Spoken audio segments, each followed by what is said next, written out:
Saya ajak kita membaca Alkitab kita dari Matius pasal yang ke-28. Matius pasal yang ke-28.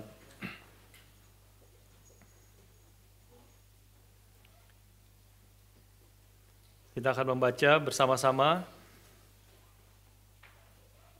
bagian yang terakhir dari Matius 28 yang disebut sebagai amanat agung atau The Great Commission. Ayat 16 sampai ayat yang ke-20.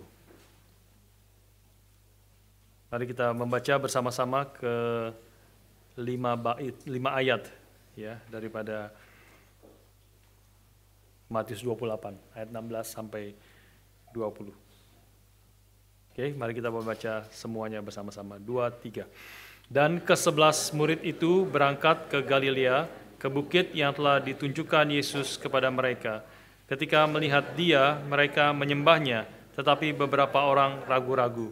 Yesus mendekati mereka dan berkata, "Kepadaku telah diberikan segala kuasa di sorga dan di bumi.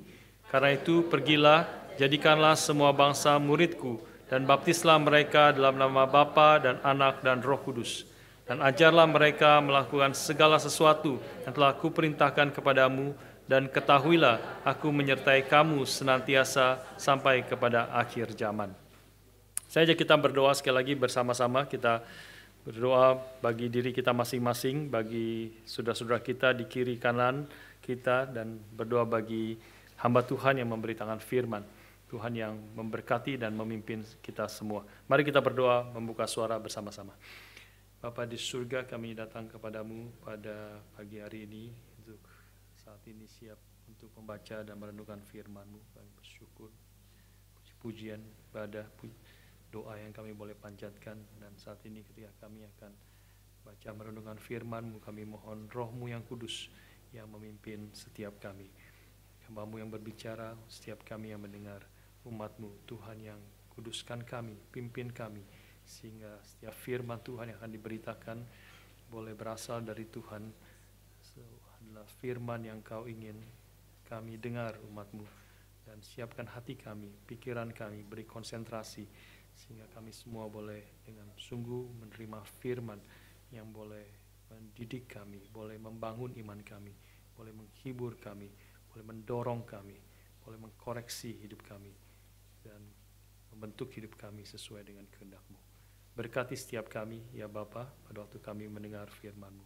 Berbicaralah dan berikanlah firman-Mu kepada setiap kami. Di dalam nama Tuhan kami Yesus Kristus, kami bersyukur, kami berdoa. Amin. Saudara sekalian, ini adalah hari ini khotbah kedua terakhir pada tahun ini dari saya, ya, karena saya minggu depan itu akan ke Auckland, melayani di sana selama beberapa hari, khususnya weekend di sana, dan kemudian balik lagi ke sini untuk 1 kali hari Minggu lagi, dan setelah itu akan pulang ke Indonesia selama 6 kali hari Minggu, ya, selama 6 minggu. Ini mengikuti rapat sinode dan beberapa pelayanan di sana, tapi sekaligus juga mengambil liburan bersama keluarga, bertemu dengan orang tua dan family yang ada di Indonesia. Oke, saudara sekalian, dan di dalam 2 kali ini saya akan membahas seperti tidak masuk lebih dulu kepada eksposisi yang mungkin nanti kita akan masuk di tahun depan, tetapi kita akan membahas tentang mempersiapkan kita untuk makin mengerti dan mulai memikirkan tentang discipleship yang akan kita kerjakan sebagai masukan dari apa yang kita sudah terima dari konferensi yang beberapa minggu yang lalu saya ikuti di Korea, ya. Jadi doakan saudara-saudara sekalian, hari ini pengurus nanti siang setelah kebaktian yang kedua itu mulai jam 2.30 pengurus akan rapat. Hari ini rapatnya agak panjang dari 2.30 sampai mungkin jam 6.30 paling sedikit, bisa sampai jam 7, ya, break di tengah-tengah. Dan doakan kita akan memikirkan dengan lebih serius dan khususnya ada rencana tahun depan dan juga perubahan-perubahan yang akan mungkin terjadi berdasarkan apa yang kita terima, input-input dan juga pemikiran-pemikiran dari konferensi pembaca yang kita ikuti di Korea Selatan ya beberapa waktu yang lalu.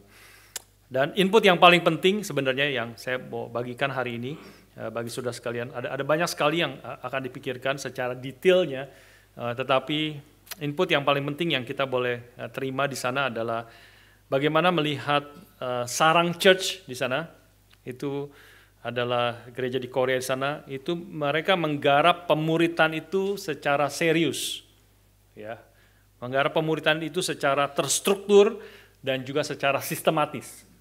Ya, itu input yang paling penting. Mereka menyebutnya sebagai discipleship training, DT, ya, discipleship training, dan kemudian masuk ke dalam nanti leadership training kepada LT, ya, DT kepada LT. Kita belum tentu mengikuti 100% model Sarang Church ini, ya, dan juga bukan berarti apa yang kita kerjakan selama ini salah, ya, tetapi yang kita mau pikirkan adalah bagaimana pelayanan kita dan juga pembentukan hidup sebagai anak-anak Tuhan di dalam gereja ini semakin lebih efektif, ya, di dalam segala input dan pemikiran yang kita pikirkan bersama-sama. Saudara sekalian, hari ini saya ajak kita kembali memikirkan tentang salah satu prinsip yang penting yang kita sebenarnya sudah pernah dan cukup sering memikirkan akan bagian ini, dari mana-mana balik lagi ke poin ini, ya. Tetapi hari ini secara khusus kita akan memikirkan tentang amanat agung yang tadi kita baca, amanat agung Kristus yang menjadi salah satu dasar yang paling penting tentang pemuritan. Ya, dan kita tahu ini disebut sebagai amanat agung, berarti perintah Kristus sebelum naik ke surga yang disebut sebagai amanat yang dia berikan kepada murid-muridnya. Inilah yang kau harus kerjakan di tengah-tengah dunia ini, ya, sampai aku kembali lagi datang. Karena itu disebut the Great Commission, yang terus menerus juga memang menjadi salah satu ayat atau perintah yang kita pikirkan, dan juga sebagai di dalam gerakan Reform Injili GRI juga Pak Tong terus-menerus berkali-kali juga seringkali membahas akan bagian ini. Saya ajak kita sekali lagi memikirkan, ya, bagian ini dan juga mengerti lebih dalam. Selalu ada aspek-aspek yang berbeda, dan khususnya kita mempersiapkan kita kalau nanti kita ada perubahan-perubahan, paling sedikit ada masukan-masukan, ada modifikasi-modifikasi di dalam pelayanan kita sebagai jemaat di GRI Melbourne, ya. Yang pertama, saudara sekalian, kita perlu mengerti panggilan yang disebut The Great Commission ini masuk tentu di dalam ayat yang ke-19, ya, itu perintahnya di situ, ya. Jadi di situ ketika itu Tuhan Yesus mengatakan ayat 19, karena itu pergilah, jadikanlah semua bangsa muridku, dan baptislah mereka dalam nama Bapa dan Anak dan Roh Kudus, dan ajarlah mereka melakukan segala sesuatu yang telah kuperintahkan kepadamu. Nah, itu The Great Commission-nya, ya, itu perintahnya kan, ya. Karena itu pergilah, jadikanlah segala bangsa muridku, dan seterusnya. Nah, itu perintah yang Tuhan perintahkan kepada murid-muridnya. Nah, hal yang pertama yang saya ajak kita memikirkan adalah bahwa kalau kita membaca sekilas akan perintah ini, maka kita akan melihat ada berbagai perintah sebenarnya di dalam amanat agung ini. Ya, kalau kita melihat secara sekilas mengatakan, maka Tuhan Yesus itu mengatakan pergilah. Ya, pertama jadi seperti pergilah, kata kerja kan situ, ya, seperti pergilah. Dan yang kemudian yang kedua adalah jadikanlah semua bangsa muridku. Yang ketiga baptislah. Yang keempat ajarlah. Itu kan sepertinya begitu kan, ya. Seperti ada empat perintah di situ. Suruh pergi, suruh menjadikan murid, suruh membaptis, dan suruh mengajar. Diperintahkan untuk mengajar. Ya, tetapi sebenarnya lalu dari empat ini kaitannya seperti apa? Kalau kita membaca dan juga banyak penafsiran mengatakan dan mengerti di dalam bahasa aslinya, di dalam Matius pasal 28 ini, sebenarnya empat perintah ini bukan empat perintah, tetapi satu perintah. Ya, ada satu perintah yang fokus dari empat, seperti kata kerja di dalam bahasa Indonesia, kita jadi tidak ada kaitannya empat ini seperti terpisah-pisah. Tapi sebenarnya ini adalah satu perintah dari bahasa aslinya. Fokus daripada amanat agung ini adalah di dalam, kalau Indonesianya itu kalimat yang kedua, jadikanlah semua bangsa muridku, ya, make disciples of all nations. Itu adalah kata kerjanya sebenarnya. Itu kata kerja yang utama dari amanat agung adalah make disciples, ya. Make disciples of all nation. Dan yang ketiga, hal yang lain, sebenarnya bukan kata kerja tetapi kata yang menjelaskan bagaimana engkau menjadikan segala bangsa muridku. Ya, jadi itu menjelaskan kata kerja yang utamanya, make disciples. Dengan cara apa? Dengan cara engkau pergi, going, dengan cara engkau baptizing, dengan cara engkau teaching. Nah, itu menjadi kita boleh mengerti menjadi fokusnya di mana di dalam the Great Commission ini. Ya, jadi itulah yang akan kita pikirkan bersama-sama, perintah Tuhan yang utama, yaitu supaya kita menjadikan seluruh bangsa, semua bangsa muridnya Kristus. Ya.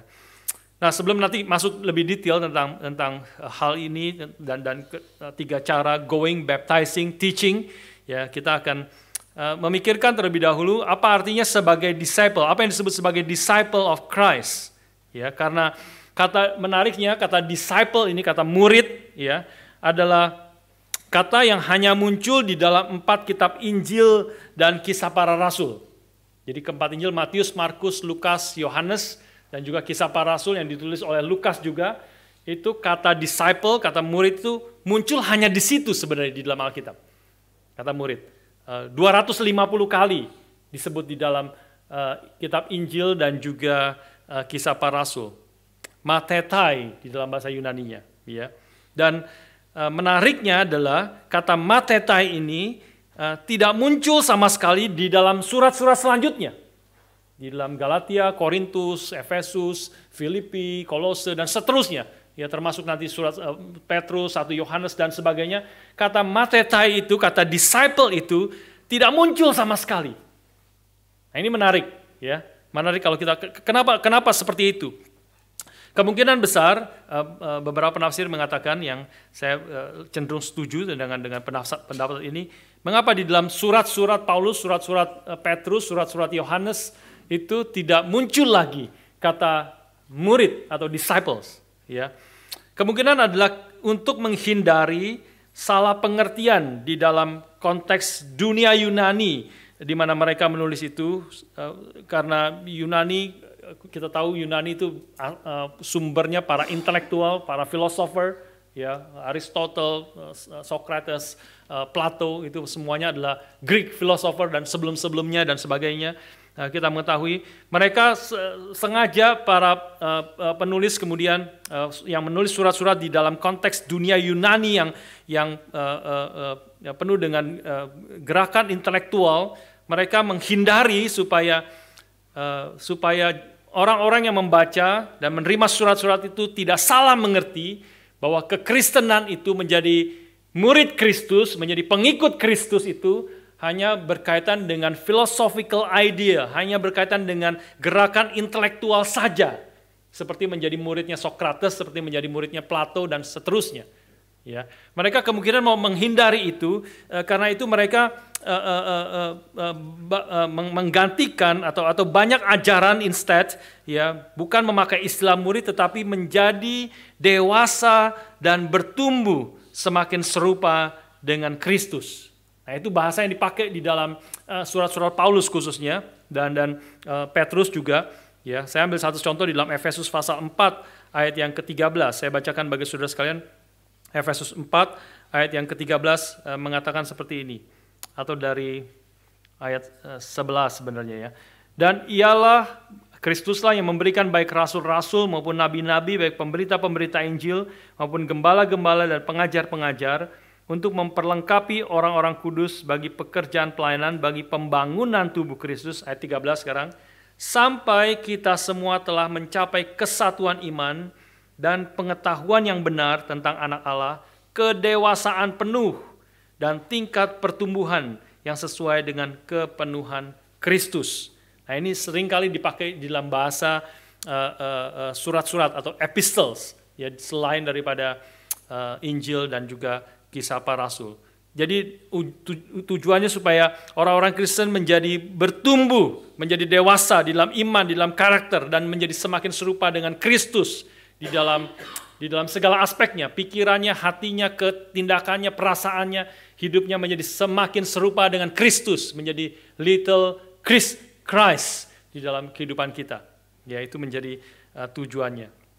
Dan ini sebenarnya inilah sesungguhnya kata disciples yang dipakai oleh Kristus di dalam kisah di dalam Injil dan juga di dalam kisah para rasul, kemudian ditulis oleh Lukas yang Kristus maksudkan, karena memang di dalam konteks pada saat itu juga ya, di dalam abad permulaan, di dalam ketika Kristus hidup, menjadi murid itu, waktu bicara tentang disciples, saya menjadi murid, maka kita bukan seperti sekarang kita mendaftar ke University of Melbourne. Saya menjadi murid daripada Universitas Melbourne, ya, menjadi murid dari Monash University dan seterusnya.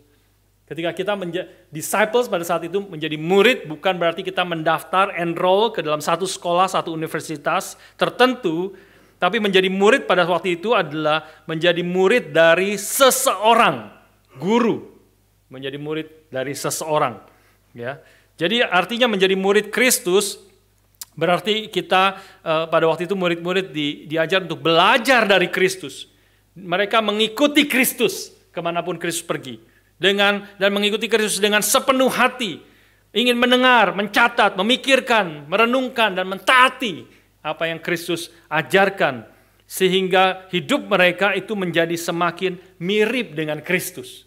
Sebenarnya mengikuti gurunya.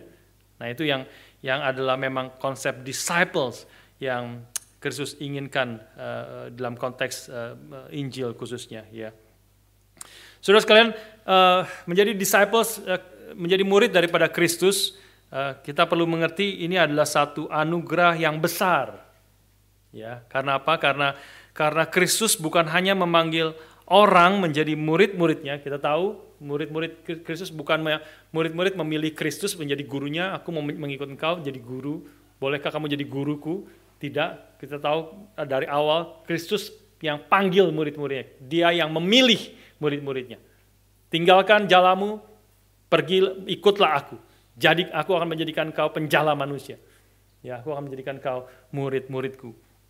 Ini adalah anugerah yang besar. Kristus memanggil mereka menjadi murid-muridnya. Seperti hari ini kita tahu juga doktrin reform kita menegaskan itu bukan kita yang memilih Tuhan, tetapi Tuhan yang terlebih dahulu memilih kita. Ya, dan kemudian kita mengikut Dia karena Dia yang telah memilih kita. Tetapi Kristus bukan hanya memilih murid-muridnya, tetapi Dia juga telah memberikan hidupnya sebagai tebusan atas dosa murid-muridnya. Karena itu ini adalah anugerah yang sangat besar.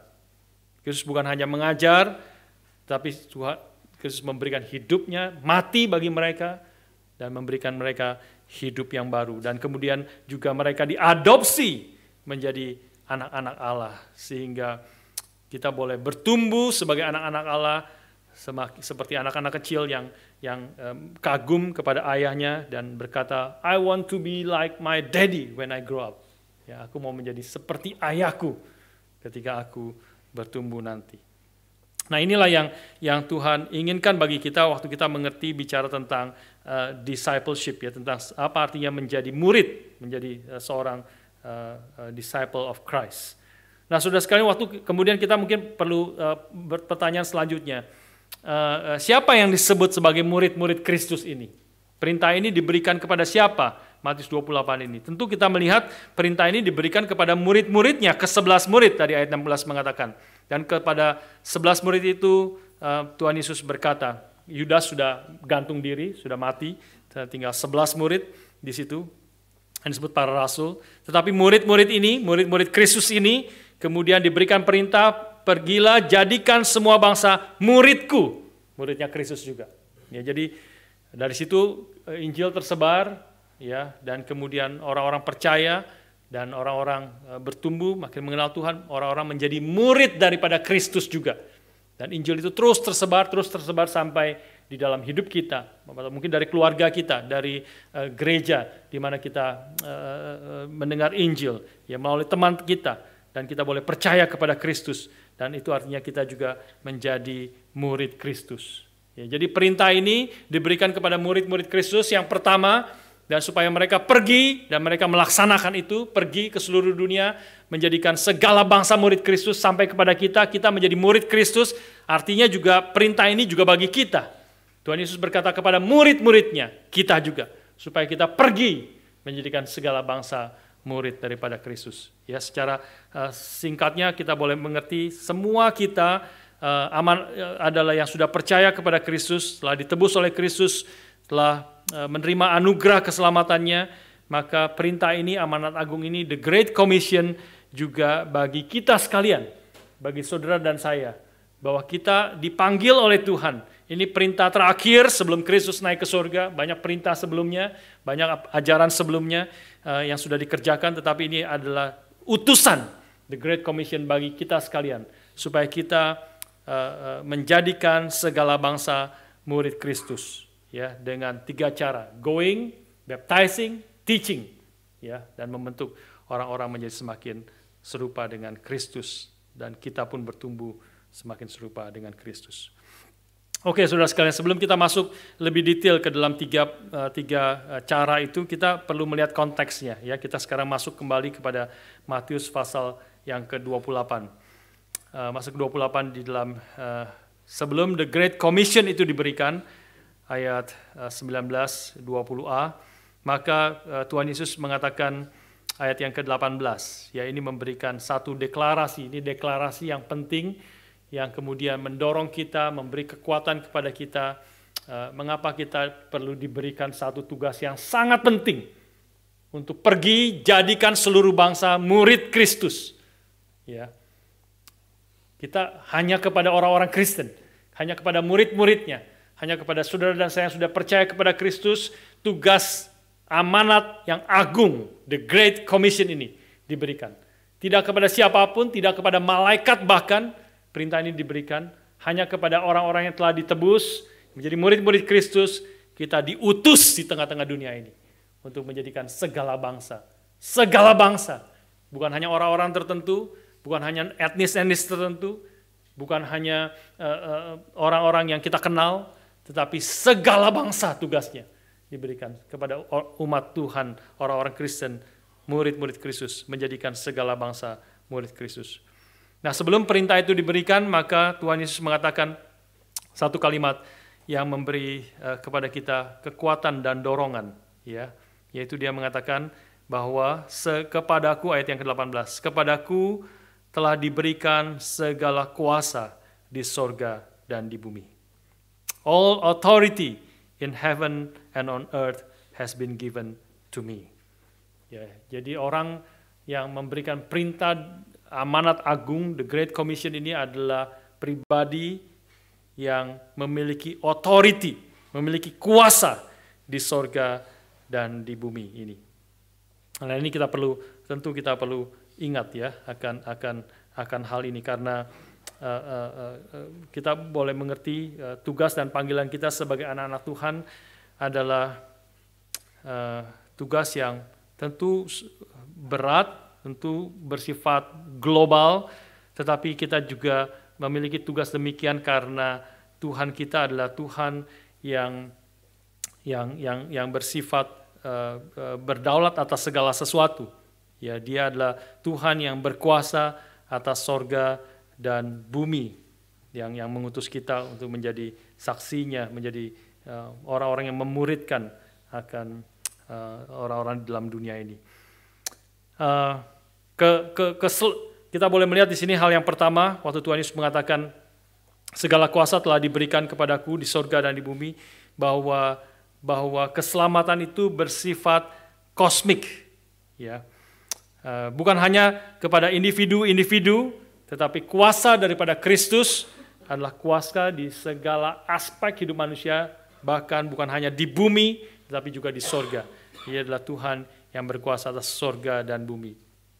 Kita mengetahui misalnya kebenaran ini sangat diamini, dihidupi oleh seorang yang bernama Abraham Kuyper, ya, yang pernah menjadi Perdana Menteri di Belanda dan kemudian mendirikan Free University. Dia menjadi editor daripada koran dan sebagainya, dan terakhir dia menjadi Perdana Menteri di Belanda menjadi berkat yang besar bagi Belanda, ya, untuk menyatakan kemuliaan akan Kristus di dalam segala aspek hidup, khususnya juga di dalam ketika dia mendirikan University of Free University of Amsterdam, ya.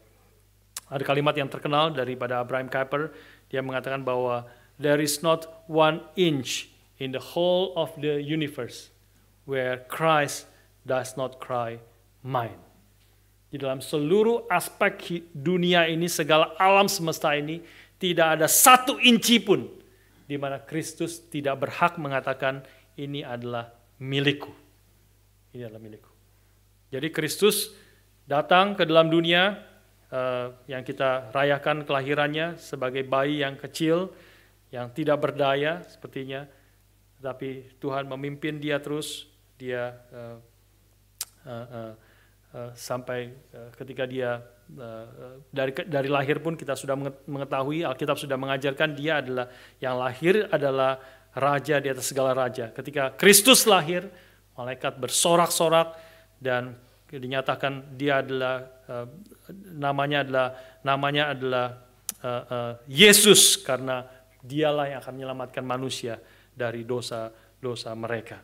Saudara sekalian, inilah Kristus yang akhirnya ketika dia dewasa, dia melayani sampai mati di atas kayu salib, dan melalui kematiannya dan kebangkitannya juga menegaskan bahwa dia adalah sesungguhnya raja di atas segala raja, yang bukan hanya Herodes tidak berkuasa atasnya, bukan hanya Pilatus tidak berkuasa atasnya, bahkan maut pun tidak berkuasa atasnya.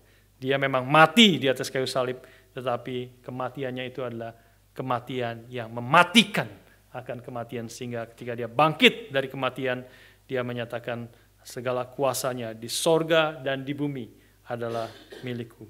Dan karena itu dengan kebenaran ini, maka kita diutus untuk pergi ke segala bangsa, pergi menjadikan segala bangsa murid akan Yesus Kristus. Dan ini yang kita melihat sekarang masuk ke dalam perintah ini, ya, jadikan segala bangsa muridku. John Stott mengatakan dengan tepat akan kaitan antara Kristus yang berkuasa atas sorga dan bumi dengan perintah bahwa kita diperintahkan untuk pergi menjadikan segala bangsa murid Kristus. John Stott mengatakan seperti demikian. Dasar dari seluruh lembaga misi Kristen, ya, dan juga orang Kristen sebenarnya, adalah otoritas universal Kristus di sorga dan di bumi.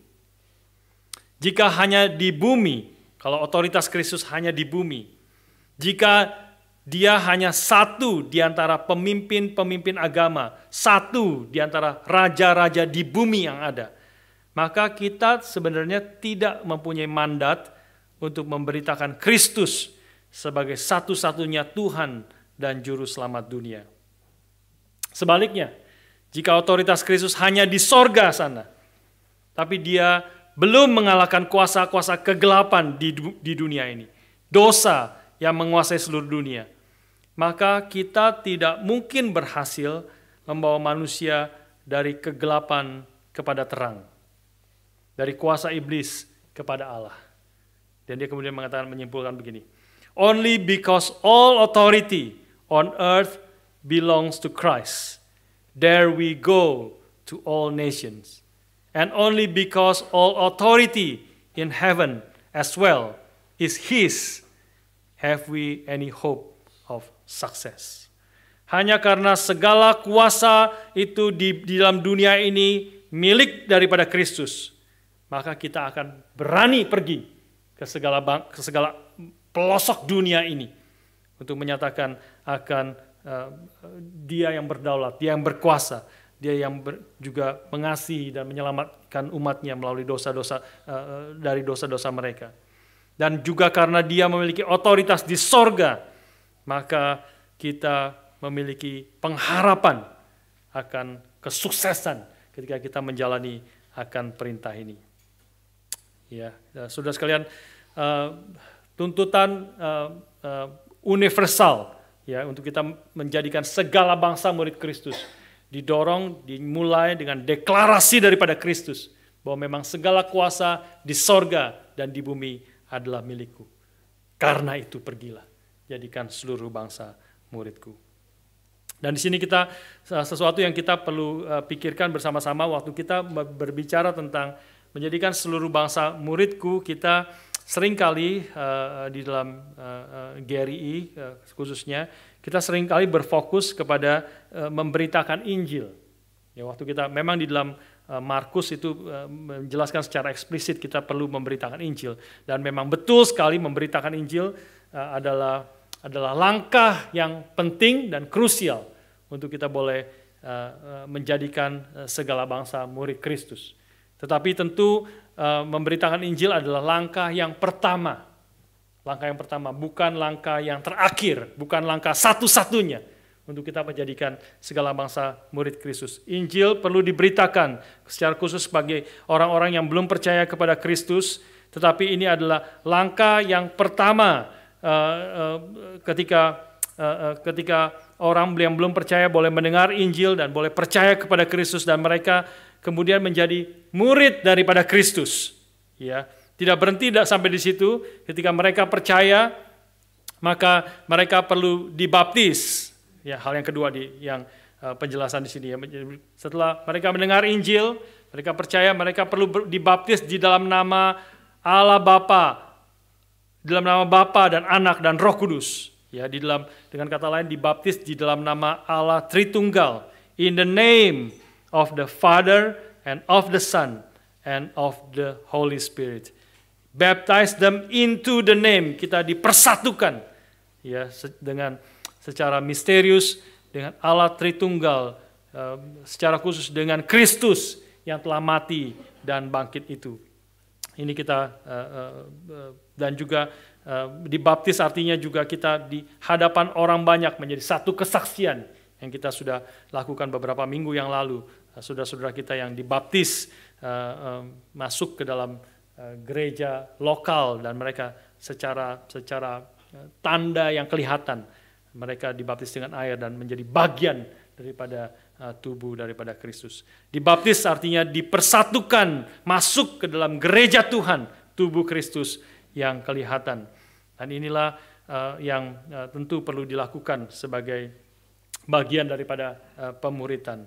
Dan tetapi yang ketiga, bukan hanya kita perlu memberitakan Injil dan membaptis menjadi tanda, menjadi bagian daripada tubuh Kristus, tapi juga kita diperintahkan untuk boleh mengajarkan mereka, ya, mengajarkan mereka untuk menjadikan segala bangsa murid, memberitakan Injil, pergi artinya pergi ke segala tempat, di mana-mana tempat, ya, dan di segala waktu yang Tuhan berikan kepada kita. Kemarin saya sempat bicara dengan satu orang yang mengingatkan sharing daripada pendeta Michael Densmore. Dia mengatakan, iya, perintah ini kita bisa juga mengerti waktu Tuhan Yesus mengatakan, pergilah, jadikan seluruh bangsa muridku. Maka pada waktu itu memang orang-orang Yahudi yang hanya bersifat intern, hanya pikir orang Yahudi yang perlu mendengar Injil dan boleh diselamatkan. Ya, karena itu Tuhan Yesus mendorong mereka untuk pergi ke segala tempat. Jadilah saksiku, kisah para rasul mengatakan, mulai dari Yerusalem, Yudea, Samaria, dan sampai ke ujung bumi. Kamu harus menjadi saksiku ketika Roh Kudus turun. Kamu akan diberikan kuasa untuk menjadi saksiku sampai ke ujung bumi. Tapi Pak Michael Densmore mengingatkan, saya rasa itu sesuatu yang tepat sekali. Bagi kita sekarang ini mungkin juga ada sisi di mana kita tidak perlu pergi ke segala tempat, pergi ke tempat-tempat yang jauh di sana. Karena apa? Karena orang-orang dari berbagai bangsa itu sudah datang ke tempat ini. Orang-orang Indonesia datang ke tempat ini. Orang-orang Malaysia datang ke tempat ini. Orang-orang Korea datang ke tempat ini. Orang-orang Indonesia yang Islam juga banyak yang datang ke tempat ini, ke kota ini. Jadi ketika kita pergi jadikan seluruh bangsa muridku, sebenarnya segala bangsa itu ada banyak di sekeliling kita. Banyak di sekeliling kita. Jadi ketika kita menjadi saksi Kristus di tengah-tengah dunia ini, di tengah-tengah gereja kita, di tengah-tengah kota kita, maka sebenarnya kita dan menjangkau mereka, memberitakan Injil, menjadi saksi Kristus bagi mereka. Orang-orang China banyak sekali yang datang, ya para mahasiswa China, dan ketika mereka datang ke tempat ini jauh kesempatan jauh lebih baik mereka dan lebih bebas mereka untuk mendengarkan akan Injil Yesus Kristus. Kita dipanggil untuk menjadikan murid Kristus dengan pergi, atau orang-orang yang datang Tuhan utus dan berikan kepada kita, dan membaptis mereka dalam nama Bapa, Anak, dan Roh Kudus. Dan kemudian yang ketiga, aspek yang ketiga dari menjadikan murid adalah kita diperintahkan mengajarkan segala sesuatu. Dan ajarkanlah mereka melakukan segala sesuatu yang telah kuperintahkan kepadamu. Nah, ini yang kita juga di dalam gereja kita sebenarnya seperti saudara mengetahui, salah satu kekuatan daripada gereja kita adalah di dalam pengajaran yang kuat, ya, baik yang kita boleh kerjakan dan terkait dengan pusat, ada speak, ada NRIC dan sebagainya, speak setahun bisa beberapa kali, dan seminar-seminar yang lain, seminar reformasi, Revo 500, banyak pengajaran-pengajaran yang baik, ya, yang kita boleh belajar dan bertumbuh di dalamnya dan dibentuk olehnya. Nah, tetapi saudara sekalian, yang kita akan pikirkan bersama-sama adalah yang mungkin kita masih kekurangan adalah bagaimana pengajaran-pengajaran yang kita terima, termasuk di gereja kita. Gereja kita itu juga banyak pengajaran-pengajaran yang kita lakukan, baik kepada pemuda, mulai dari sekolah minggu anak-anak, lalu kepada remaja, mulai kepada pemuda, ada persatuan pemuda, ada para pekerja, ya, lalu kemudian keluarga, di dalam pengajaran-pengajaran yang ada dan seminar-seminar yang ada kita lakukan. Tetapi semuanya itu seperti terpisah-pisah. Semuanya itu terpisah-pisah. Misalnya kalau kita ambil NRIC gitu ya, NRIC, lalu kaitannya kemudian ada speak. Apa kaitannya antara speak dengan NRIC? Nah, itu semuanya tema-tema yang baik, semuanya tema-tema yang penting, tapi seringkali tidak ada integratif. Tidak ada integrasi daripada seluruh tema-tema yang ada itu. Nah, ini kita yang mau pikirkan bersama-sama di dalam rapat pengurus, doakan untuk hal itu, untuk kita boleh di dalam rangka mentaati tentu perintah Kristus, mengajarkan segala sesuatu yang telah kuperintahkan kepadamu. Ya. Teach them to obey all things I have commanded you. Nah, di sini waktu kita pikirkan nanti, kalau saudara melihat bagian ini, bukan hanya kita diajarkan, mengajarkan segala sesuatu, bukan hanya membentuk akan pemikiran kita, pengetahuan kita, semakin kita mengenal kebenaran firman, itu tentu di dalamnya termasuk, tetapi juga di sini ajarkanlah mereka melakukan segala sesuatu. Teach them to obey all things. Ya, bukan hanya kita mengerti, tetapi kita juga boleh mentaati akan kebenaran firman. Artinya mentaati itu, bagaimana kita boleh mentaati?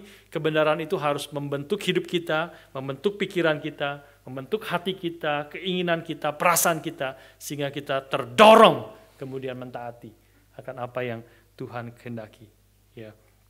Setelah kita bertobat, setelah kita dibaptis, maka kita akan terus-menerus harus bertumbuh di dalam mempelajari, mentaati akan kebenaran firman Tuhan. Ini adalah boleh dikatakan seumur hidup kita bertobat sekali. Ya, bertobat maksudnya pertobatan yang pertama, lahir baru menjadi orang Kristen. Itu satu kali kita lahir. Kita tidak lahir berkali-kali, lahir satu kali. Ya, kita dibaptis juga satu kali sudah dibaptis. Baik yang anak kecil dibaptis, mereka sudah dewasa tidak dibaptis lagi. Mereka hanya di confirmation of their faith. Ya, CD itu confirmation of faith. Satu kali. Tetapi mengajarkan segala sesuatu yang telah Kristus perintahkan kepada murid-muridnya. Itu adalah seumur hidup kita. Kita boleh belajar, kita boleh bertumbuh, dan kita menjadi murid Kristus.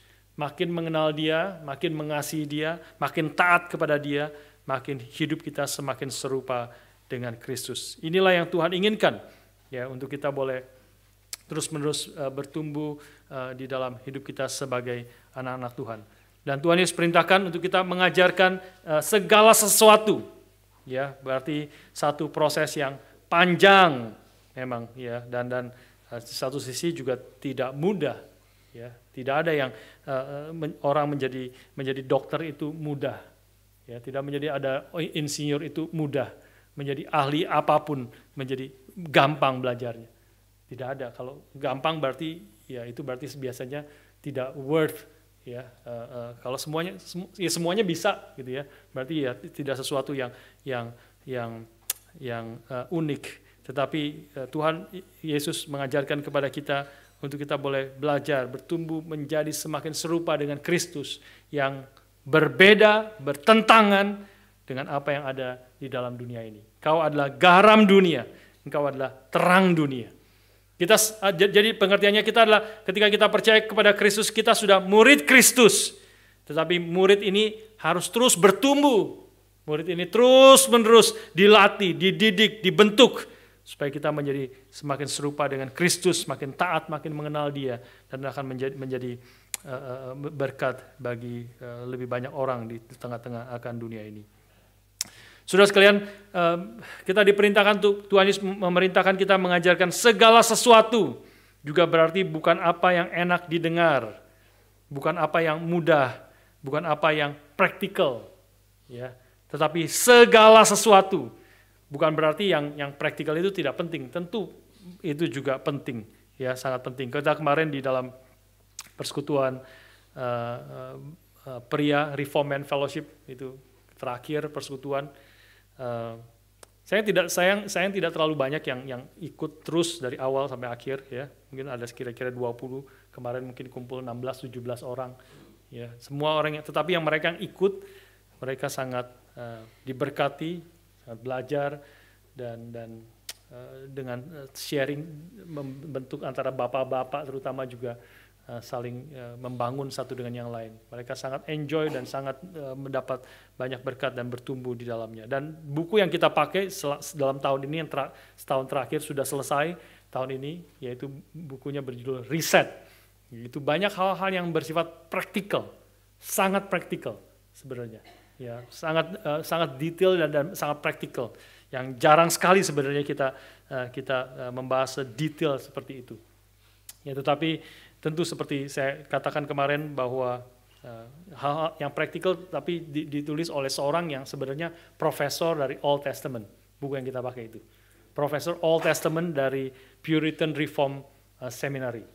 Jadi seorang yang sangat scholar, sangat tinggi, Professor of Old Testament, tetapi dia menulis buku yang sangat praktikal. Bedanya apa, saudara sekalian? Bedanya adalah penulis itu penting sekali, ya. Ada orang yang banyak menulis praktikal, tetapi secara praktis, tetapi di belakangnya sebenarnya tidak ada penyelidikan, tidak ada penggalian, tidak ada pembelajaran yang dalam dan limpah. Ya, tetapi kalau orang yang sudah mempelajari mendalam, dia seorang Profesor Old Testament, ya, dan kemudian orang yang besar itu kemudian menulis sesuatu yang praktikal, yang sangat gampang dimengertinya, sangat simple untuk dimengerti. Nah, itu biasanya berbobot, ya, itu biasanya berbobot. Itu kita perlu dengar karena hal yang praktikal itu adalah hasil dari penggalian pemikiran, pergumulan yang sudah panjang. Alkitab juga seperti demikian. Ya, Paulus menulis hal-hal yang praktikal dalam Roma 12-16 itu hal-hal yang sangat praktikal, Roma 12-16. Tapi seluruhnya itu adalah merupakan hasil dari pergumulan teologis yang dalam, pemikiran, pengajaran yang solid, sound doctrine, kemudian muncul di dalam hal-hal yang praktikal di dalam kemudian dalam kehidupan dan perintah-perintah kepada kita. Kemarin saya juga mengutip berkat hidup pengajaran Tuhan Yesus. Pengajaran Tuhan Yesus juga sangat praktikal. Ya, kalau saudara membaca, Tuhan Yesus sangat simple. Dia berbicara tentang ada 2 orang anak yang diperintahkan oleh ayahnya. Ada orang yang bekerja di kebun anggur. Ada orang yang kehilangan koin. Ada seorang dan sebagainya. Hal-hal yang very simple, sederhana. Ya, sehari-hari. Perumpamaan-perumpamaan itu adalah hal yang very simple dan sederhana. Tapi di belakangnya kita tahu dia adalah Kristus, sang kebenaran, pengajaran itu. Di belakangnya penuh dengan hikmat. Di belakang, di dalam daripada hal-hal yang praktikal itu. Penuh dengan kebenaran yang penting kita boleh pegang dalamnya. Saya mengatakan memang seorang penulis mengatakan bahwa great mind simplified, but small mind amplified. Ya, orang yang pikirannya besar, agung, ya, itu justru biasanya simplified, sederhana. Kalimat-kalimatnya sederhana, simple, jelas, very simple. Tetapi kalau saudara mengerti betul-betul, itu adalah kedalaman yang limpah. Tetapi orang yang sebenarnya tidak terlalu mengerti, itu kelihatannya ngomongnya besar, ngomongnya kenceng-kenceng. Mungkin saya kayak ngomong kenceng seperti hari ini, saudara bingung, nggak tahu. Itu adalah justru kadang-kadang orang yang belum terlalu mengerti, saudara sekalian. Itu seperti orang yang saya kasih contoh, seperti orang yang baru belajar taekwondo. Ya, saya belajar taekwondo, saya tahu orang baru belajar taekwondo, wah dia akan jalan muter-muter, ya. Orang jalan tuh gitu ya, tendang-tendang kakinya, ya. Dia baru belajar, dia muter-muter, apa-apa ditendang-tendangin gitu ya, segala sesuatu. Tetapi orang-orang yang sudah gurunya, sudah sufunya, ya, sudah black belt, ya, tingkat paling tinggi, maka dia biasanya sederhana, nunduk-nunduk, kecil-kecil gitu ya, seperti tidak ada kekuatan apa-apa. Tapi ketika ada musuh datang, ada pencuri, perampok datang, langsung jatuh orangnya. Satu gerakan langsung jatuh musuhnya. Ya. Itulah saudara sekalian, kita boleh belajar, ya. Bukan hanya hal-hal yang praktikal, tetapi tentu hal-hal praktikal tidak salah, tetapi juga segala sesuatu yang Tuhan ajarkan kepada kita. Ya, artinya seluruh Alkitab yang Tuhan sudah berikan kepada kita. Di sini kita boleh bertumbuh dan kita mau belajar bersama-sama di dalam itulah yang akan membentuk kita. Itulah yang akan menjadikan kita murid-murid dari Kristus. Ya, itulah yang bahan yang terutama. Nah, kita sudah di dalam waktu bicara sekali lagi tentang small group yang ada di gereja kita. Kita banyak memakai bahan yang berbeda-beda. Ya, which is sesuatu yang baik juga sebenarnya. Ya, hampir di setiap grup itu berbeda-beda, dan waktu berbeda-beda akhirnya memikirkan grup itu sesuai dengan kebutuhannya. Ya, tentu konsultasi dengan kita, tanya dengan pemimpin, koordinator KTB dan sebagainya. Akhirnya oke, ini boleh, ini bagus, begitu dan sebagainya. Ya, dan itu sudah menjadi berkat bagi kita semua. Ya, apa yang sudah bahas. Misalnya tadi kemarin sekali lagi ya, bicara tentang riset. Itu meskipun itu bisa diaplikasikan ke dalam bukan hanya para pria, bukan hanya para bapak-bapak, ya, tetapi memang buku itu ditulis secara khusus untuk bapak-bapak, ya, untuk para pria. Ya, jadi banyak hampir semua contohnya dan konteksnya dibuat, ditulis secara khusus kepada para pria. Ya, di dalam segala pergumulannya, dalam segala hal yang dihadapi. Tentu ada samanya dengan orang-orang lain, tetapi secara khusus dipikirkan hal-hal yang secara unik dihadapi oleh para pria dengan segala tantangannya. Itu kita menjadi berkat situ. Misalnya para seniors, KTB seniors, mereka membahas tentang memakai buku Finishing Well, ya, Finishing Well, ya, bicara tentang bagian yang terakhir, finishing well, ya, bagian yang terakhir, bagaimana kita bisa selesai hidup dalam dunia ini dengan baik. Udah selesai, mereka lanjut lagi, beyond finishing well, gitu, beyond finishing well. Setelah itu bagaimana? Selesainya ini bagian yang terakhir dari hidup saya, bagaimana saya boleh menyelesaikan dengan baik. Tentu bahan itu menjadi berkat bagi saudara-saudara kita di KTB seniors, ya. Tapi bahan itu pasti tidak cocok dibahas oleh pemuda. Pemuda harusnya starting well, starting well, bukan finishing well. Baru mulainya dengan baik, mulainya dengan benar nih. Ya, nanti kalau nanti udah agak tua, sudah bagian terakhir, nah baru kau bukan hanya starting well, bukan hanya going well, tapi juga finishing well. Nah, itu sesuatu yang baik. Itu sesuatu sudah jadi berkat. Ya, di dalam keunikan masing-masing pemuda bahas dan sebagainya, keluarga membahas tentang apa? Tentang marriage enrichment. Ya, salah satu buku yang dipakai, ada beberapa yang sedang pakai lagi, marriage enrichment. Tentang bahas pernikahan, tentu di dalam bagaimana dalam pernikahan itu kita semakin bertumbuh, semakin kaya, dan bagaimana dengan segala tantangan, kesulitan yang ada. Sekali lagi, ini juga tidak cocok dibahas oleh pemuda-pemudi pekerja yang belum menikah, nggak cocok gitu. Nanti bahasnya nanti kalau sudah menikah bahas itu gitu ya. Itu jadi unik memang secara khusus ya, sesuai dengan konteks kita masing-masing. Tetapi sebenarnya seluruhnya apa yang kita kerjakan, baik pemuda, pekerja, remaja dan sebagainya, semuanya berfokus kepada kita boleh menjadi murid Kristus, ya kan? Itu juga bentuk pemuridan yang kita lakukan sekarang ini. Ya, tetapi memang jadi terpisah-pisah, berbeda-beda sesuai dengan konteksnya, beragam-ragam. Tetapi mungkin kita akan pikirkan bersama-sama, nanti dengan detail para pengurus akan pikirkan, mungkin sudah waktunya saya pikirkan juga, kita mungkin sekarang waktunya bersama-sama kembali kepada source-nya. Tentu bahan-bahan itu bersumber kepada Alkitab, yang tadi saya sebutkan. Bersumber kepada Alkitab, tetapi kembali mungkin sudah waktunya kita masuk ke dalam langsung kepada source yang utama, ya, kepada Alkitab itu sendiri, dan mempelajari Alkitab itu sendiri dengan inductive Bible study, mempelajari itu, dan kemudian dari Alkitab itu tentu dari situlah kemudian nanti bisa diaplikasikan kepada remaja, kepada pemuda, kepada keluarga, kepada pekerja, kepada senior. Seluruhnya tentu Alkitab akan berbicara di dalam konteks aplikasi hidup kita yang berbeda-beda. Nah, inilah yang Tuhan Yesus perintahkan di sini, supaya kita boleh mengajarkan segala sesuatu yang telah kuperintahkan kepadamu.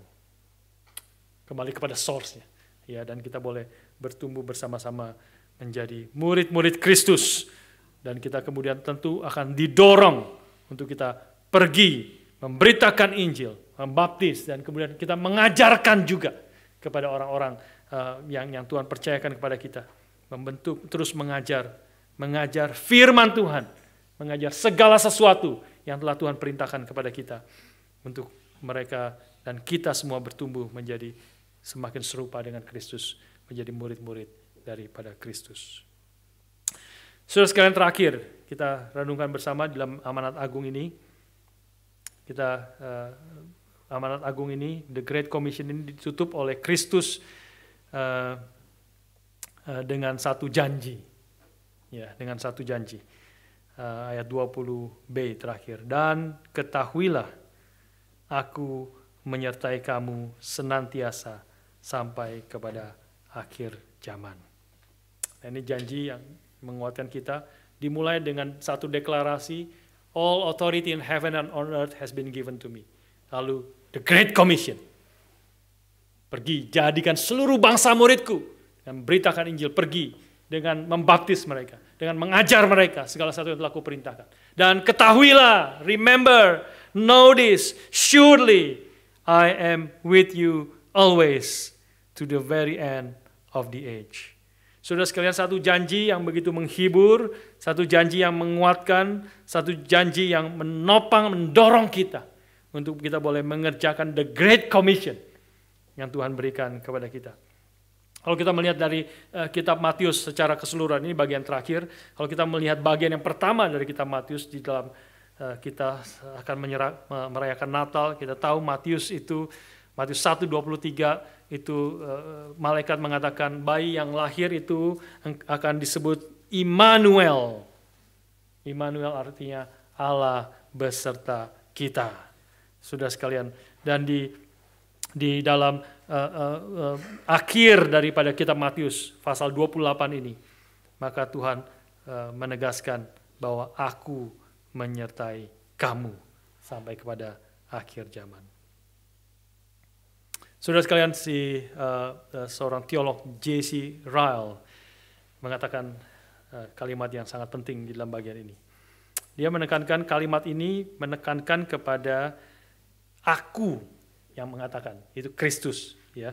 Dan ketahuilah aku menyertai kamu senantiasa sampai kepada akhir zaman. Aku, not less than I, Kristus, yang akan menyertai murid-muridnya sampai kepada akhir zaman. J.C. Ryle mengatakan dengan indah seperti ini. What stronger consolation could believers desire than this? He is with us daily to pardon and forgive. He is with us daily to sanctify and strengthen.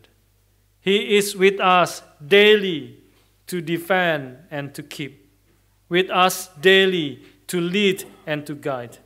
He is with us in sorrow and with us in joy, with us in sickness and with us in health, with us in life and with us in death, with us in time and with us in eternity.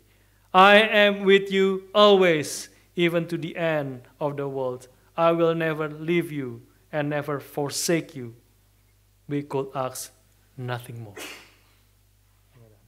Inilah penghiburan dan kekuatan yang Tuhan berikan kepada kita. Secara bebas saya terjemahkan kalimat ini, ya. Tidak salah sudah mendengar 2 kali, ya, hal ini.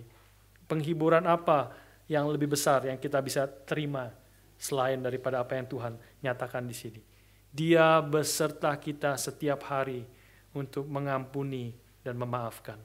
Dia beserta kita setiap hari untuk menguduskan kita dan menguatkan kita.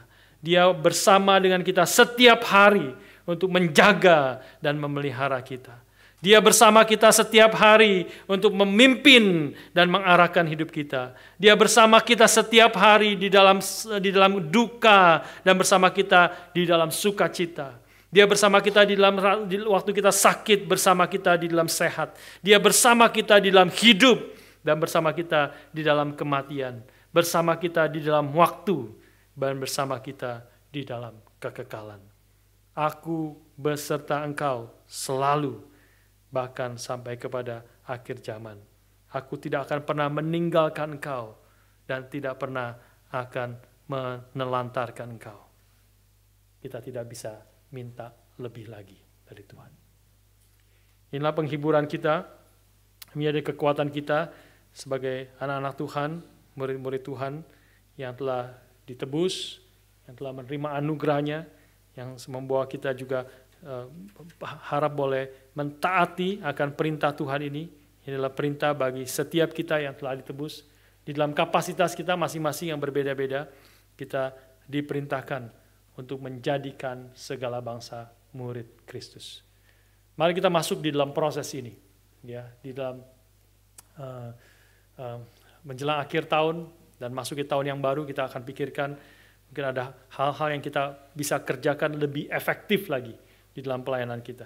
Salah satu yang menjadi beban yang saya juga pikirkan sudah lama adalah bagaimana kita sebagai anak-anak Tuhan, murid-murid orang-orang Kristen di jemaat Gary Melbourne, itu menjadi jemaat yang sungguh bertumbuh, ya, sungguh bertumbuh real, bertumbuh di dalam iman kita, bertumbuh di dalam kasih kita kepada Tuhan, bertumbuh dalam ketaatan kita kepada Tuhan. Nah, kita menjelang akhir tahun adalah waktu yang sangat baik untuk kita boleh refleksi, untuk kita boleh pikirkan. Saya juga secara pribadi dan juga merefleksikan secara pelayanan sebagai satu gereja Tuhan.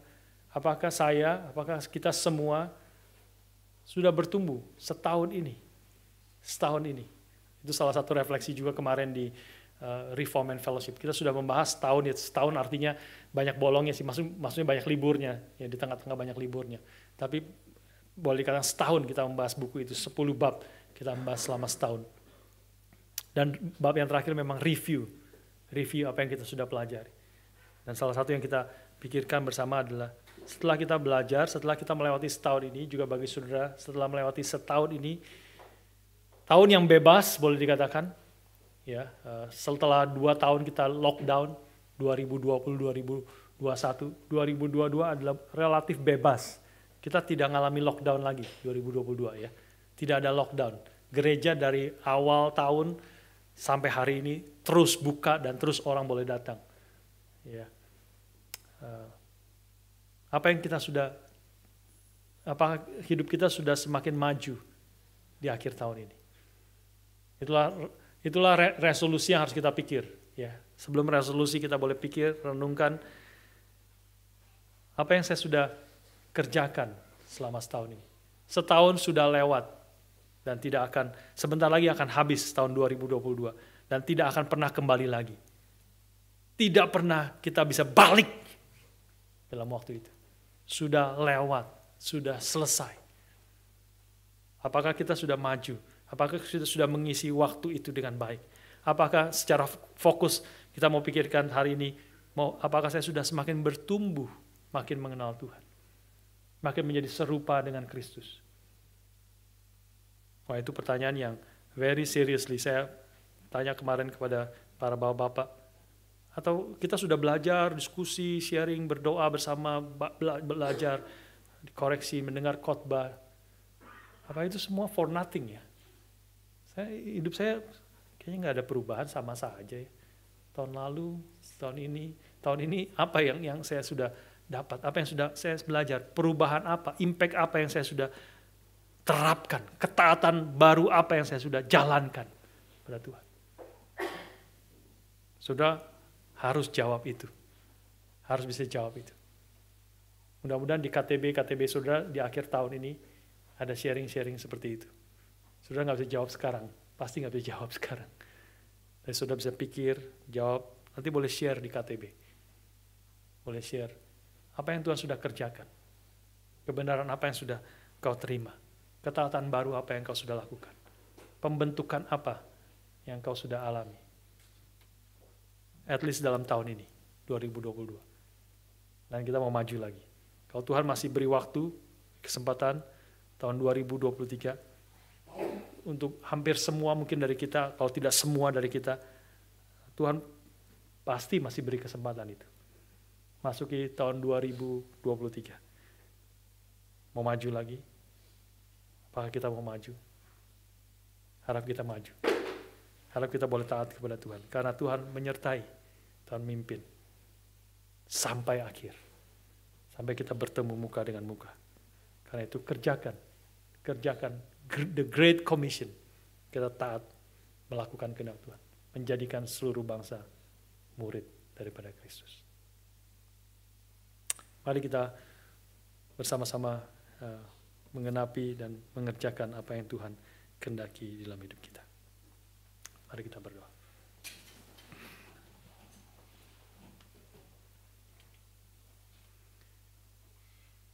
Kami memuji kebesaran-Mu, ajaib Tuhan, ajaib Tuhan.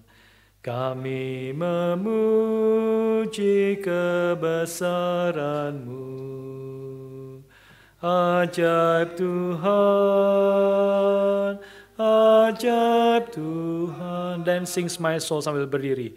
Then sings my soul, my Savior God to thee. How great thou art, how great thou art. Then sings my soul, my Savior God to thee. How great thou art, how great thou art. Bapa di surga, kami memuji dan meninggikan Kau. Kami bersyukur kepadamu untuk kebaikan-Mu, pemeliharaan-Mu sepanjang tahun 2022 ini. Tuhan yang sudah berbelas kasihan, Tuhan yang memelihara, Tuhan yang memberi kekuatan, Tuhan menghibur, Tuhan mencukupi segala kebutuhan kami. Di tengah segala tantangan kesulitan, Tuhan tidak meninggalkan kami. Tuhan memimpin dan menyertai. Kami bersyukur untuk semuanya itu dan kami berdoa oleh firman hari ini yang kami dengar. Ajar kami untuk pikiran, hati, dan jiwa kami berfokus untuk menggenapi akan amanat agung, akan perintah agung yang Kau berikan kepada kami, murid-murid-Mu.